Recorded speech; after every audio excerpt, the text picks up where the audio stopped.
नीट परीक्षेसंदर्भात प्रश्नपत्रिका फुटू नये यासाठी लष्कराकडे जबाबदारी देण्याचा केंद्र सरकारकडून आता विचार सुरू आहे। दिल्लीत संरक्षण मंत्री राजनाथ सिंह यांच्यासह अन्य मंत्र्यांची एक बैठक झाली।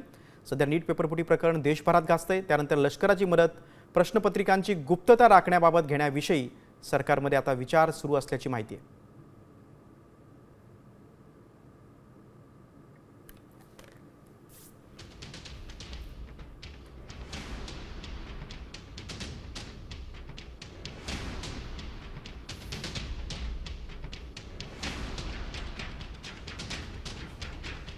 एक प्रकारे सर्वात विश्वासार्ह अशा प्रकारचं भारतीय लष्कर आणि भारताच्या एअरफोर्सची मदत घेणं हे नक्कीच फायद्याचं ठरणार आहे। पण खरा प्रश्न हा आहे की या ठिकाणी भारतीय एअरफोर्स कडून हे पेपर जरी फुल प्रूफ पद्धतीने डिस्ट्रिक्ट हेडक्वार्टर पर्यंत पोहोचवले गेले तरी सुद्धा खरा घोळ हा एनटीए मध्ये आहे। खऱ्या अर्थानं ही सिस्टमच बदलण्याची गरज आहे आणि त्यासाठी भारत सरकारला एक खमकर राजकीय नेतृत्व देण्याची खऱ्या अर्थानं गरज निर्माण झालेली आहे।